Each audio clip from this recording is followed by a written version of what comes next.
Okay, lesson 3 of overcoming low self-esteem. This has been pretty good.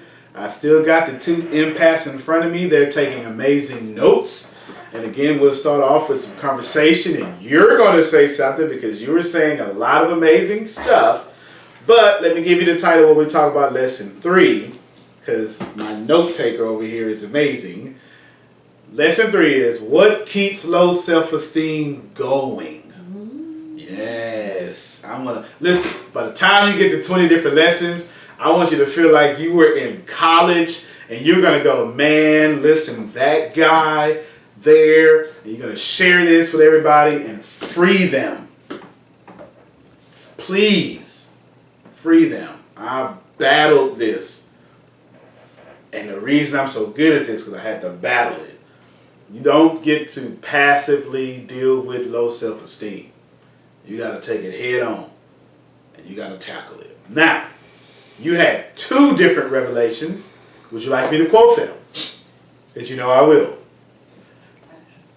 All right. No, I'm not going to quote them. All right. You realized what my counterpart over here was saying.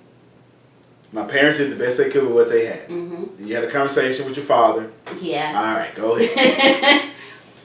So in talking to my dad, I was like, I think I came out pretty good. And he admitted, he was like, no, you came out a little jacked up. He said, but you're all right. And just like as a child, mm-hmm. you indirectly learn things. Mm-hmm. As an adult, if you pay attention, you can indirectly learn things as well. The older I get, the more I talk to my parents, I start learning where a lot of things come from. My dad's drive came from his father telling him what he wasn't going to do. That's perfectionism. Mm-hmm. Remember I said that.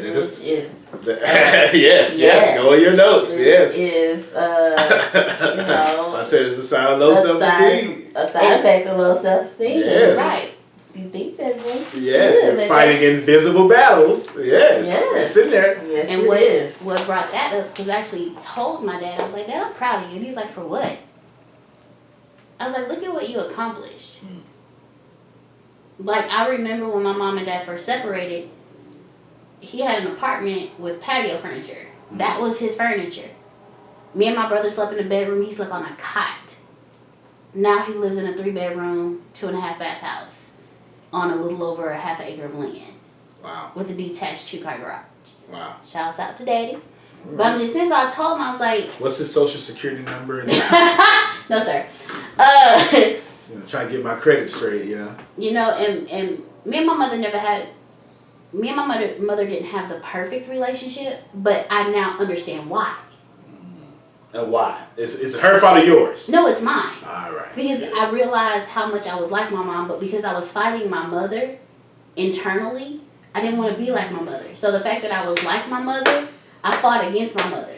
Wow. So, but I started learning, because I used to always I wanted to know where my depression stemmed from. So there was one time I asked my mother, I was like, hey mom, because she's not going to come outright and tell you. So you have to kind of go around, and that's also how I learned why I hide. Because on the outside, no one's supposed to know this is what you battle with. On the outside, this is how you have to look. On the inside, what goes on in this house, stay in this house. What goes on in this house, stays in this house. I indirectly learned that from her. So with learning that, I learned how to go around asking questions, because I realized, okay, you like your mama, so if someone directly came at you and asked you a question, how would you respond? So I say, hey mom, have you ever had days where you just want to stay in bed all day? You didn't want to do anything but just stay in bed all day? Didn't have the energy to get up? She's like, yeah, I had those days. I've had those days. How did you fight that? I did the opposite of what I felt. That's how I learned my mom dealt with depression, and that's how I learned how she got around it. And that's how I learned I dealt with depression, and that's how I figured out how to go around it. So your mom's a hero after all. I also realized where it came from. she was taught that. She was directly taught that. And indirectly taught that because of how she grew up. So she did the best she could. With what she knew. Let that be a lesson to all of you out there. TV land. Remember watching Nick at Night as a kid? Yes. All of you out there in TV land. I see you like Nick at Night too. Yeah, see, I saw it. All of you out there in TV land, let that be a lesson. I still watching it. You still watching it? It's great. My 3 dads used to watch that. My 3 sons, I mean, you know. But anyway, yes. What is important is to know that your parents did the best they could with what they had. Now, I heard some cultural things going on when you were talking. Now, I'm not so sure this one is cultural, but I will bring it up. What happens in this house stays in this house. Mm-hmm. That's definitely the black culture. Because we don't own anything.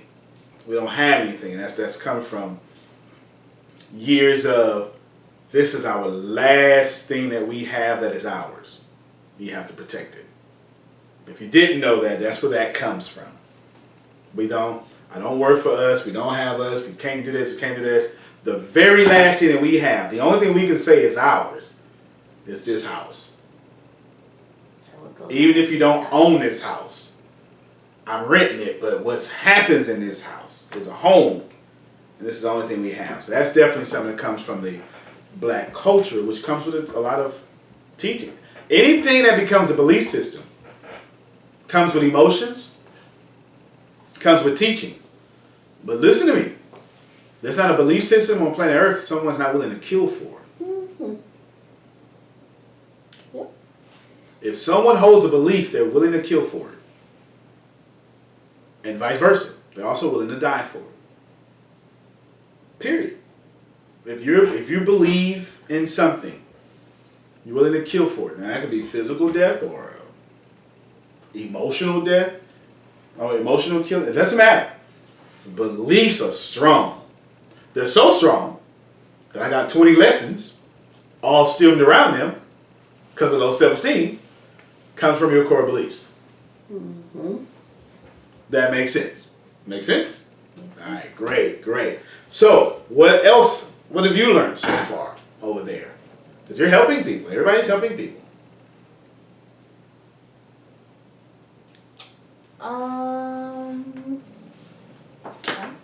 So we put the camera on you? We put the camera on her. You'll never. Yeah. Even though she's camera ready, but I'll lose her. She'll never come back again because she's super introverted. I learned that resentment is probably because of my low self-esteem. Interesting. Please open that up. Okay, so I know exactly where my low self-esteem came from. It wasn't family, it was school. So I was an honor roll AV student, but it was always somebody like right above me. So if it was class rankings in elementary school, I would have been number 2, and this other girl would have been number 1. And it wasn't like a major difference. It would be like a 1 point, 2 point difference. It bothers you. I'm looking at your face. So I guess, like teachers celebrate, but here's the superstar. And then I'm like right under the superstar. And I think I ended up resenting her because no matter what I did, I always came in second place. So I always felt like a second place person. You basically followed each other for 18 years of school, or just about as those 13 years. You go to all the same. Oh, I'm from a small town, so yeah, that would have happened with us. You're from a huge city. We went to the same elementary and middle school. Okay, in small town world, your schooling is split by where you live, and you only got 2 of them, right? Mm-hmm. So you either went to there or there. So if you guys lived in the same district, you would have went to every school with this person. Everyone. Everyone. Because I'm from a small town. That happened. So, okay, good. But it was, you followed her long enough. To always feel second place. So I stopped aiming for first place. Why? Because I knew I wasn't going to get there. I knew that second place was for me. And then they went from aiming to second place to just aiming. As long as I make it. Ooh, okay. There's so much shit. Hold on. Oh, there's so much shit. Yes. You made her turn around. First off, you said second place was for me. Mm-hmm. We have to address that. Mm-hmm. You address it in your own words. Second place was for me. Since I always ended up in second place, I guess I defined. So that was my benchmark. It was no longer first place because I knew she was gonna make it. So why even set myself up to think I can hit first place as long as she's there? So I'll just be comfortable in second place because I know what this feels like. Okay, so let's go back to that. Okay. Why was second place for you? Because that's the target I always hit. And So then that's clearly where I'm supposed to be in life. Right. Makes and sense. I have an older brother, so it's always older brother, younger sister. Okay. So your place in life In second place. is second place. So it makes sense that I'm second place in school. So what did that do for your... Oh, okay. You hit me with some good stuff. Okay. So it just makes sense that I'm second place in school. So by... Not saying that my mom put my brother and I in rankings, but he's the oldest, I'm the youngest. Makes sense. And they actually have words out there for that. Middle child syndrome. Like they have that, and then history says that the youngest gets the best. The oldest get the best stuff. It doesn't matter. Mm-hmm. They got the larger of inheritance. Mm-hmm. In every empire there is, Roman Empire, Hebrew, it doesn't matter. So you got a whole lot of history behind this belief Mm-hmm. that has nothing to do with your mom. It's just you learn in history class that who's going to be the king has 3 children. Who's going to be the heir to the throne? The first one. There's a natural line of succession. Mm-hmm. And so you just connected the dots and said, so naturally, second place is for me. Mm-hmm. Wow. Okay, you stop. Now you go. Yes, because you reacted to the next statement she said, because I'm an active listener and I've got a pretty much photographic memory and I saw it. Then I just start aiming. Yes. You opened that up. Yes. Shame on y'all for being in here and then me being so good at what I do. My best is never good enough, so why even give my best? So just aim. Don't even aim, just do. Just do enough to keep them off of your back. But don't do too much because it's not going to be enough anyway. Okay, so we're coming back to you because that's a tad bit different what she said. As long as she hit it, that's fine. I just show up. As long as I'm graduating class is 573. If I'm 572, fine, it's whatever. Man. Forget number 2 now. I'll just be 572. But I'm in though. I'm in. Mm-hmm. I aimed. Mm-hmm. Okay. You're saying I ain't even trying to grab. Oh, I just did that. Wow, I just collected some dots. Okay. So now, do you want to say the dots I just collected? I didn't graduate high school. Okay, I didn't even think about that until I just said that. I just used the total. Okay. And I only needed 1 credit. You only needed 1 credit. You didn't graduate high school. But why? And you actually told the answer why just now. You actually said it. Because when I give you my 100, it's not enough. So why give you anything at all? Why? Why give you anything? Why? Now today, you're a big person. Not wait. Talking to women here. Be careful. I'm okay. No. I'm talking about as you've raised your tax bracket. Okay, let me. That's what I'm talking about. Okay, so because you had to defeat these things, but you didn't even try. No, and I used to be told, you're okay with mediocre. Were you? No, I wasn't. But it was a thing of, well, if I stretch beyond mediocre, you still not gonna be satisfied. So you're still going to complain, whether I'm mediocre or I'm above average. So you were not okay with mediocre, but you were okay with people thinking you were okay with mediocre. Wow. They left me alone. You're going to complain whether I'm above average or mediocre. You're gonna complain either way. Okay, so I want you to connect the dots. So why should I give my 100 when that's still not gonna be enough for you? Fair enough, but I want you to connect the dot that your self-esteem is so low. You'd much rather make them happy and being right about you, which was wrong, than you actually living out your own dreams. I used to always tell people I only look like this. And I meant that, but they thought I was joking. And you had self-esteem issues so strong that you were okay with making them feel better about their self, and they were inaccurate about you. But when it came to you, I'll put them before me. So, who else out here is doing that? All right, that's fair. I know many people that she just took a peppermint out. This is her version of alcohol. Just give it to me. I just need it. But and that's not to talk about anybody. We're in here sharing because we need this. I did that. That's how I was able to identify that. I did that. Forget a target. I don't care nothing. Oh, I act just like my daddy? I'll show you. You think you're right. I'm going to make you super right. At the peril of every bit of potential that I had. Everything great about me. I didn't care.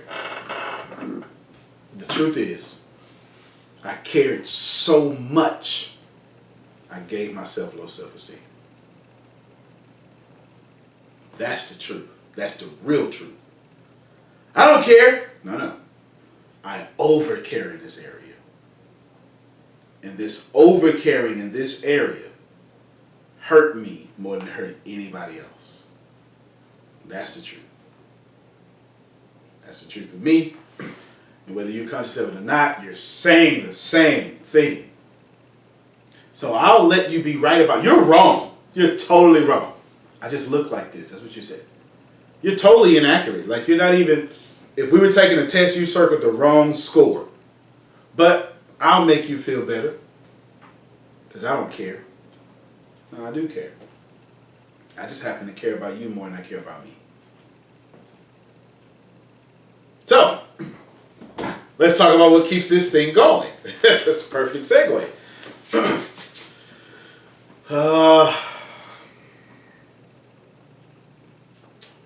Rules keep low self-esteem going.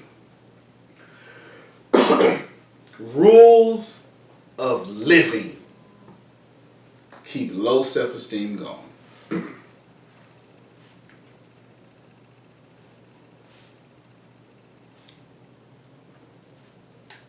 That's honest. That's honest. One book called The Extraordinary. I don't know, I always forget this name of this book, and it's one of my favorite books. It's the second best book I ever read in my life. And I always forget the name of it because I always want to name it something else. Let's see. The name of this book, I had to actually pick up my phone.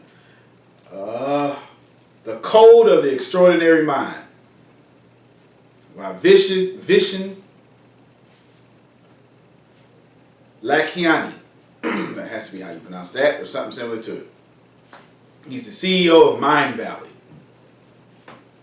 This wonderful book, he calls them rules. Chapter 2. BS rules is what that means. That's his definition. And if you've been living long enough, you know what BS means. Rules of living keep low self-esteem going. In the long term, they keep low self-esteem going because they make demands that are impossible to meet. For example, perfection. So when you don't hit your parents' perfect standard of you, you feel bad about it. Great chapter of this book. Chapter 2, The Coded Extraordinary Mind. It'll be in a handout for this class. My business partner and assistant is really good about those things. So I just say it and mess it up and she fixes it. Right? That's stop to your weaknesses. Stop to your weaknesses. Stop to your weaknesses. Either way, that standard of living up to perfection. So you said your dad was told directly that kept his low self-esteem going. Because the more he achieved, the more he realized in the eyes of this person, I was an underachiever. That make sense? So, perfection, self-control, the more you lose it, the more you don't have it. All these things are impossible standards that you have. Over and over. What keeps low self-esteem going is the impossible standards that you put on yourself, or the impossible standards that some of your...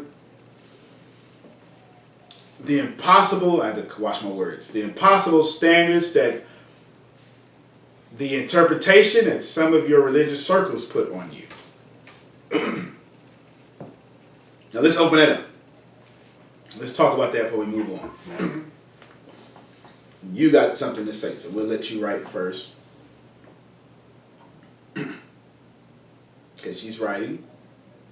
So, take your time. I'll let you go first. Just don't remember what you got to say. Don't forget what you got to say. I need you to remember. Don't forget. Go ahead. Like, it's not... You said it's the impossible standards that you or someone else put on yourself, yeah. And then you become... your low self-esteem stems from not reaching them. Okay, so hold on, real quick. Formulate a thought, go ahead. The rules keep your low self-esteem going. Go ahead. You had fire and energy coming off of you over there. I did not. Yes, you did. In certain religious organizations, your sexual orientation is not allowed. So if you feel a certain way about the same sex as you, and then you are going to hell, and that's disgusting, and God wiped that out, and yada yada yada. So if that's who you are, and you're in a religious organization, you're made to feel as if you're unworthy of God's love, and that could cause you to, going back to the last lesson, cause depression because you're not operating as who you are. And you're more focused on the rules than you are who you are. And fair enough. That just causes you to live a lie, basically. You know what I'm saying? Absolutely. Or if you if you're a woman and you feel led to ministry, rules can keep you from pursuing that. Rules can keep you lower than what, you know what I'm saying? Yeah. If you feel an urge or a sense of calling on your life to preach and you're a woman, certain religious organizations will shut you down. And that would make you feel like, well, maybe I didn't hear right, or maybe I'm not worthy. And that can cause low self-esteem. Yeah. Yeah. Fair. When I was excuse me, Alex was getting to me. When I was going through, I'm adopted, and you brought this up just now, but you don't know you brought it up. I'm going to talk about God, but I'm going to talk about me. I used to say things like, I used to reject your love. I was homeless, so when someone literally tried to come help, I reject the help.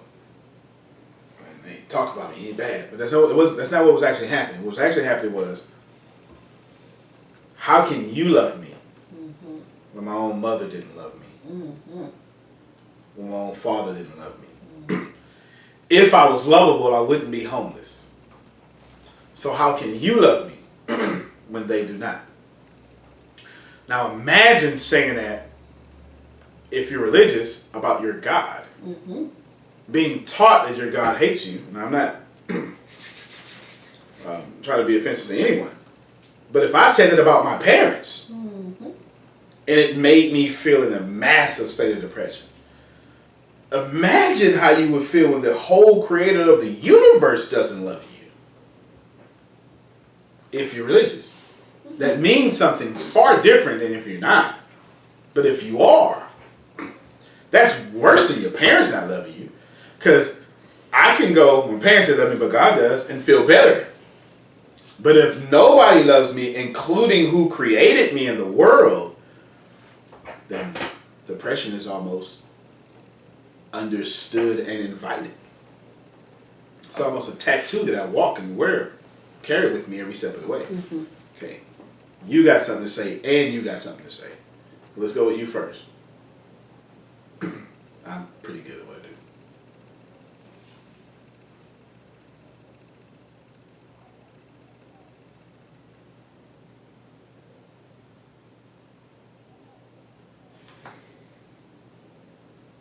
You might as well say it. Get it out. I was just thinking about something that I was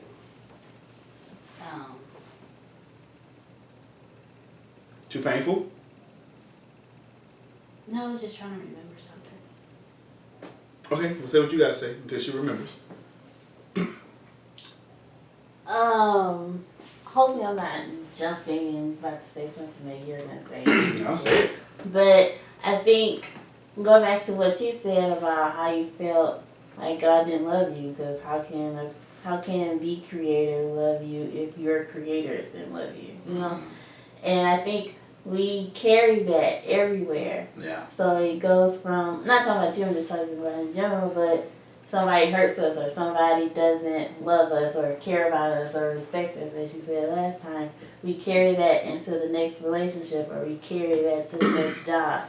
So we're mistreating somebody who does love us or does care about us and does respect us as the person who didn't. Yeah. And then we damage them. We cause low self-esteem with them because, well, I'm trying to love this person. I'm trying to care for them. I'm trying to respect them, but maybe it's not good enough.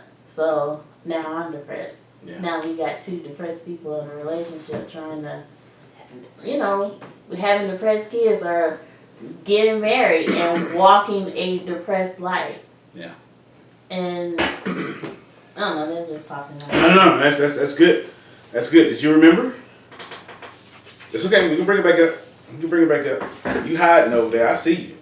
I see you. It's all right. I see you. Now that's good. That's good. Because that means when you say it, it's going to be powerful. Someone's going to be helped. Those rules, when you compare yourself to those rules, they come back to one thing. I am not good enough. And that I am not good enough becomes your rule for living. I can't ask him out. He's above my league. I'm not good enough for him. Let me go get the guy that's going to mistreat me. I'm not good enough for this job, so let me settle for less. Yes. I'm not good enough to make $50,000 a year. Let me apply. Let me be comfortable with those around me that make $25 a year. I'm not good enough for good friends. So let me be with the manipulators. Let me be with the manipulators. Absolutely correct. But I am not enough.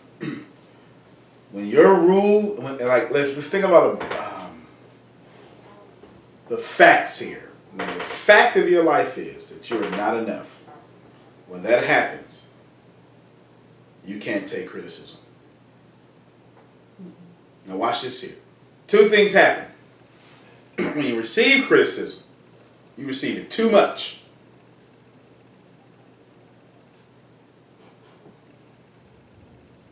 And then when you receive it too much, only one thing happens after that.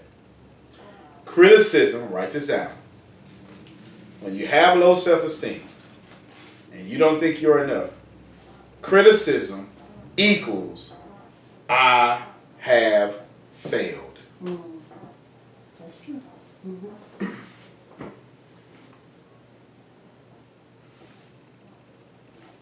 And if you get criticized by the right people, which means the people you actually care about, criticism equals I am a failure.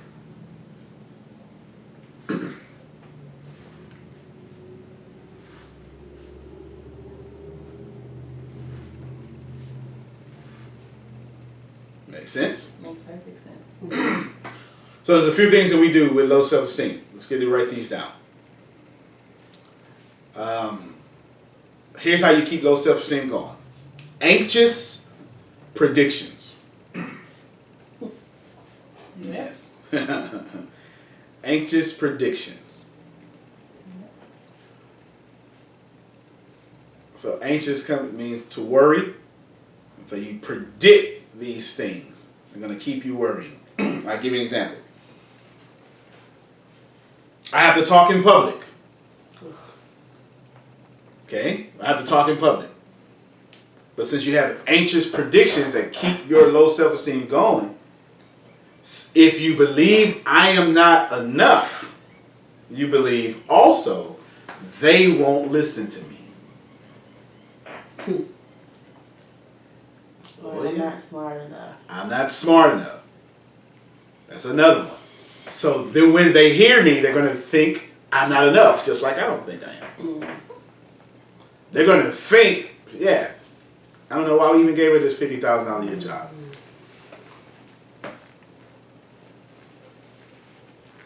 I won't go for the big clients. Let me go for the little ones. I'm not gonna get the ones that are actually making a difference. I'm gonna get the ones that Can't even afford studio time. can't even afford studio time. Not the ones that can own studios, because I'm not good enough for that client.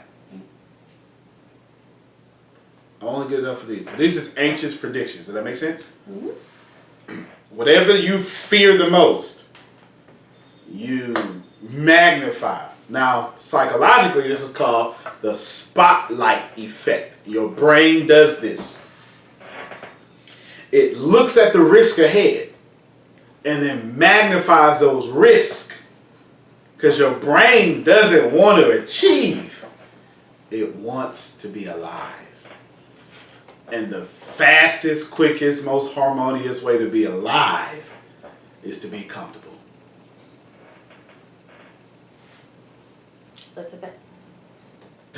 This is why you can be walking dead. I'm alive, but I'm dead. Most people I meet died somewhere around 12 or younger. But I meet them at 40-something. And they have no idea that they're dead. Or, no, excuse me, they're tired of being dead. Yes, go ahead. No, please. That's where I was. After my son was born, I'm like, there's more to life than this. This is not living. That's normally what it takes. It normally takes a death. It's three things it would normally takes. A death, a new birth, or a marriage. That's what it normally takes for people to say, I want more. Mm. This is why you have it. So you brought up church. This is why you have church members at a certain age, because in normal circumstances, okay, because death happens to us all, that death isn't close enough to you to change your life because you're so young. So your grandparents are still young. You know what I'm saying? Your parents are still young. So they haven't died yet. Your best friend probably isn't going to die because they're young, statistically. You're too young to get married, and you haven't had a child. That just makes sense? So you're not really, it's not until you get to these things to where you're seeking a life change, to where you realize, man, I wasted like all my 20s. And so what happens when you, and this is the truth. This is the truth when it comes to depression. What happens when you are young and you haven't experienced death and you haven't experienced marriage and you haven't experienced children? It happens to this. I see it all the time. It's what I call the death of your ego. That will make you change. Okay? Write this down. Death of your ego will make you desire change. Here's how that normally happens for young folk. Your ego says, I'm doing great. I'm doing good in life. Then you see your friend at the corner store. Corner store. You see your friend at the corner store. That was my hood coming out of me, right? You see your friends at the corner store. And you strike a conversation with them and you find out they have a master's. And you haven't even enrolled in college. Ooh. That does it for young people all the time. Yep. Your ego was like, I'm doing good. Mm-hmm. Until you get it killed by an innocent conversation. And it ruins your whole reality. Your world comes crumbling down. And you say, what am I doing with my life? Yep. Absolutely. Because the death couldn't do it. You had to have one close to you. Yeah. You're not on your way to getting married. You haven't found any good candidates. Mm-hmm. You know what I'm saying? All right, I forget what I said the third was, but no babies, right? Yeah. I'm too young for that. But wait, I knew you. You? I didn't think you was gonna ever get yourself together. I'm happy.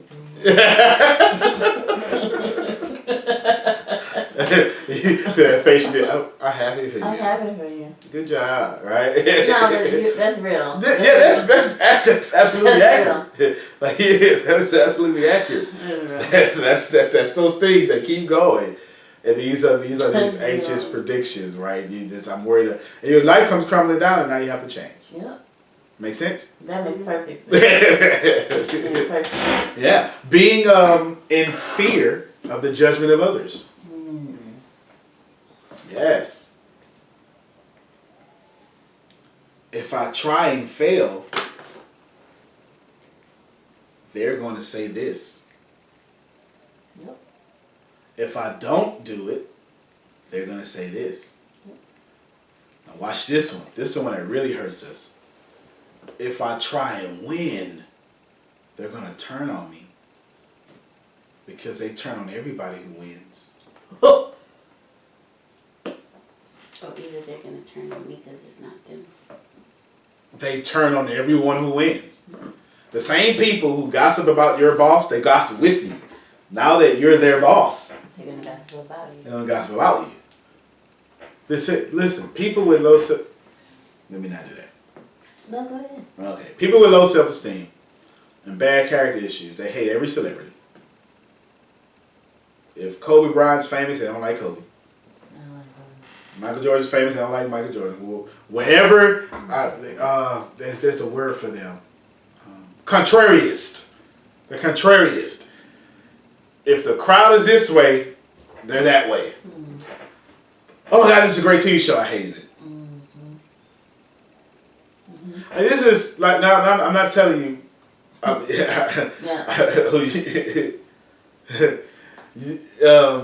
not saying go with the crowd. You don't want to do that. But I'm saying if this is a universally accepted, this is a movie of epic proportions. Mm-hmm. This movie is great. Mm-hmm. They hated it. Mm-hmm. This superstar basketball player has no felonies, no off the court problems, gives scholarships away, but since everybody loves him, they hate him. Watch it. It happens, right? You understand what I'm saying? It just happens. Yeah. Contrariist. These are people. Go ahead. No, go.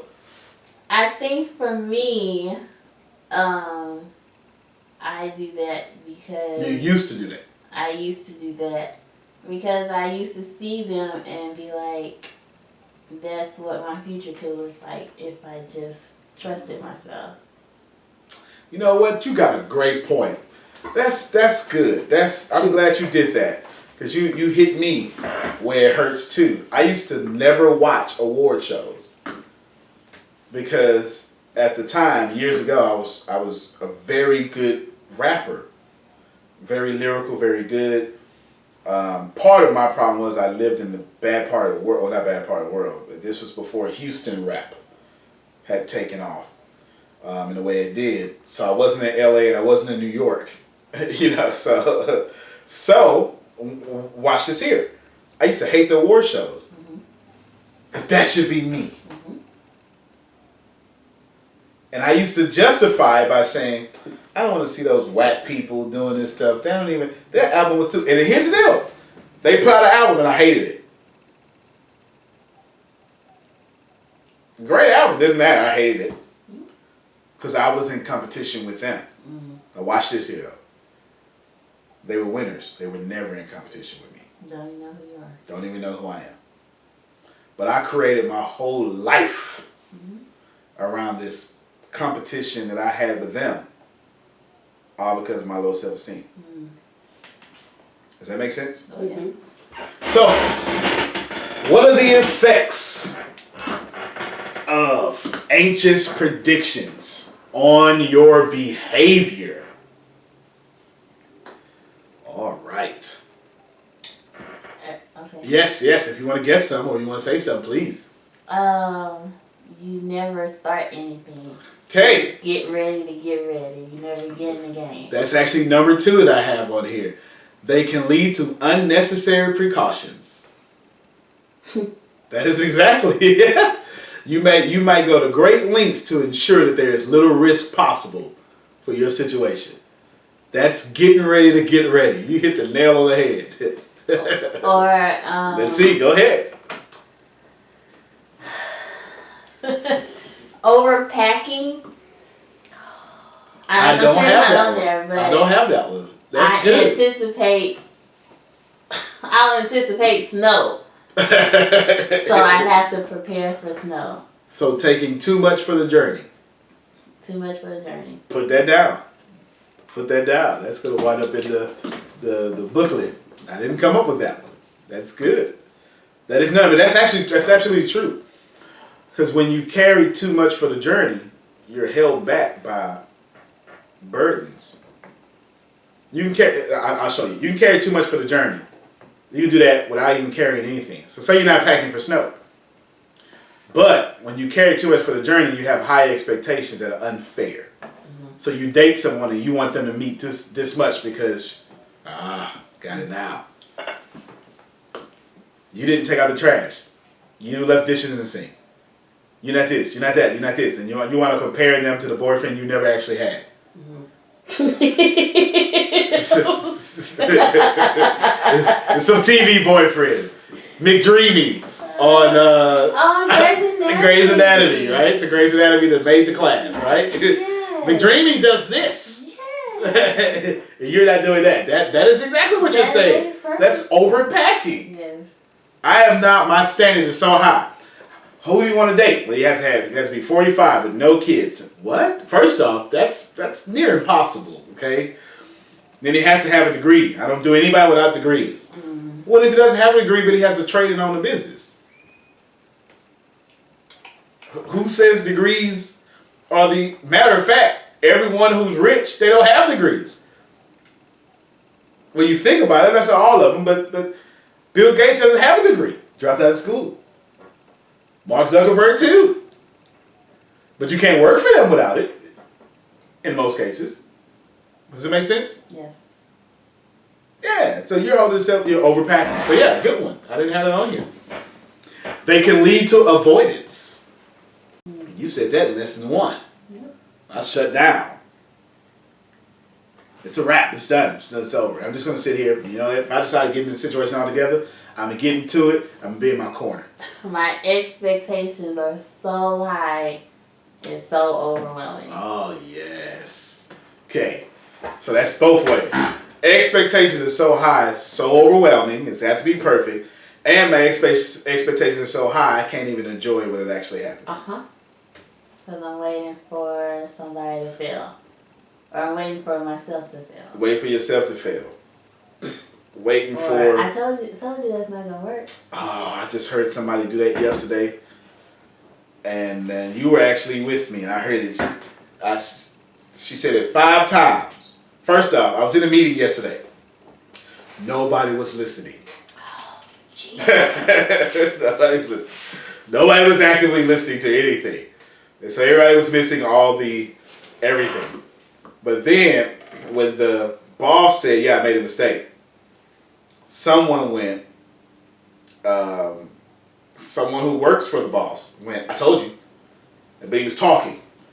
So she interrupted again. I told you. But he was talking. And other people were talking. I told you. And I listened to it 5 times. So then finally, when he stopped, she went, I told you. He went, yes, you did tell me. Because he heard it all 5 times. But in order not to embarrass her, he just kept going. Or not to be embarrassed, and not to be ruined, just kept going.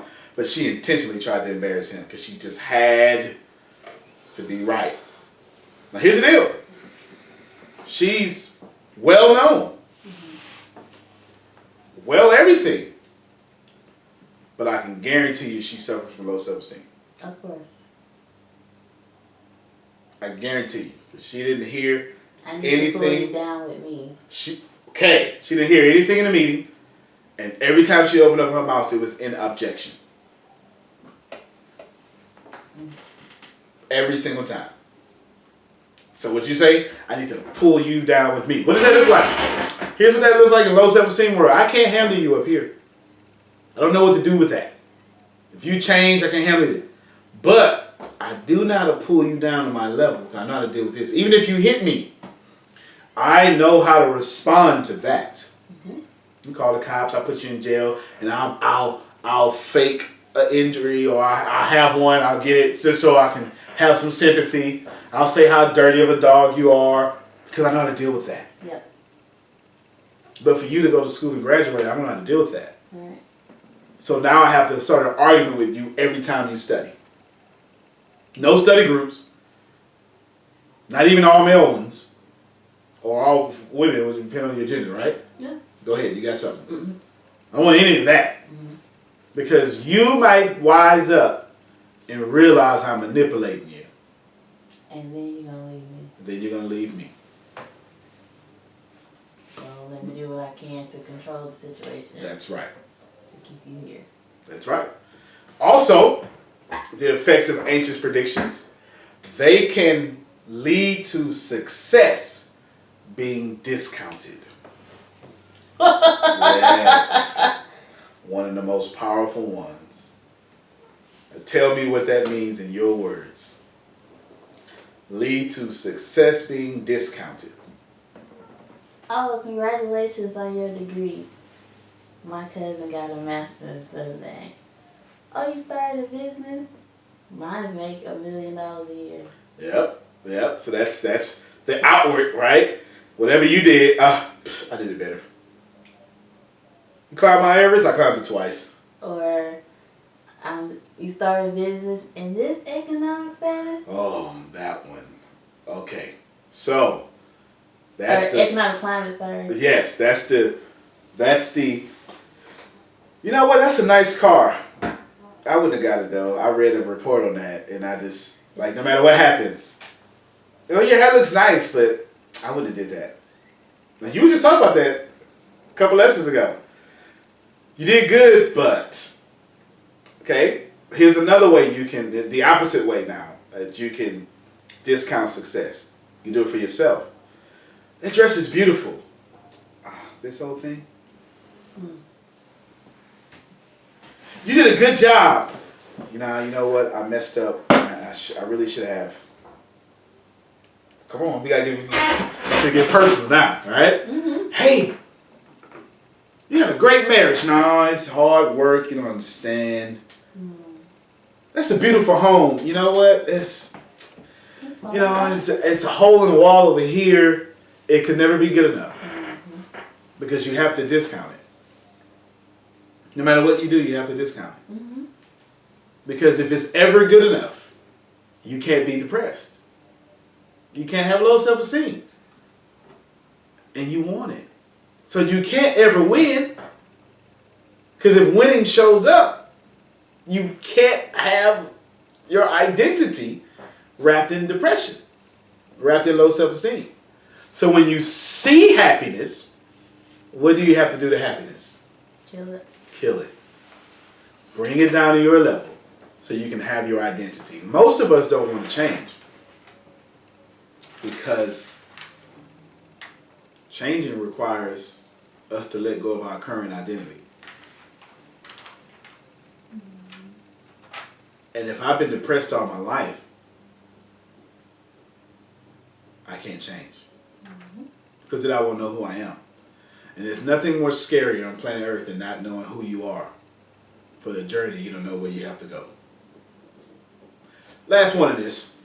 It can disrupt performance. Yes. If you have low self-esteem, rather than viewing the effects as a normal response to pressure, you likely see them as a reflection on the person you are. So what does that mean? Oh, that was a great job. Oh, I can't be a great job. I'm a bad person. That was terrible. Yeah, you're right, because I'm a terrible person. This food tastes disgusting. I never know how to do anything right anyway. We've all said that before, right? Yep. No sense in me trying. I'm going to mess it up anyway. So you show up to the victory line, you show up to the starting line a loser. It's impossible to win. You didn't show up to win. You showed up to go through the motions. Therefore, disrupting your performance. Does that make sense? Yep. What do we learn? Actually, let's not do that. I got 2 impacts. What's the word you want to give to someone struggling? I'll let both of you go. 3 lessons in. There's a word, there's something. A word of encouragement. We'll let you go first. Don't give up. Say it a little louder. Talk to them. Don't give up. When you're told it gets better, you have to believe it gets better. Don't give up. But you also need to examine those around you. Yeah. That's fair. That's fair. That's it. Because if where you are, you're always sad, you may need to change that. You may need to change where you are. And that's not only emotional location, but physical location and those that are around you. Because you won't be able to think straight if they're always in your ear. Fair enough. You said that better than I could have. You?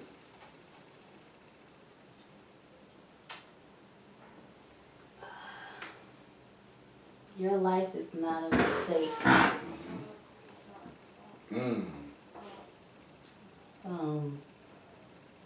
It may not look like it may not feel like it, but there is purpose for your life. There is purpose for your being.